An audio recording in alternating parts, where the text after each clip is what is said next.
Hi everyone. In this video, I'll show you how easy it is to monitor radon levels in your home using the Airthings Corentium Home Digital Radon Detector. This device is the first battery-operated digital radon detector, making it easy to use without needing an outlet. We have a radon mitigation system installed, and I test our home's radon levels every 2 years to ensure the system is working properly. The Corentium Home provides both short and long-term readings on screen, so you can quickly see if your radon levels are safe.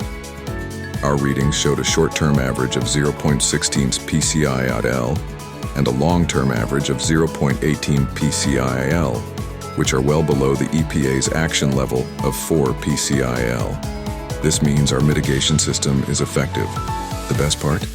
You can borrow this device from your local library for free for up to 2 weeks.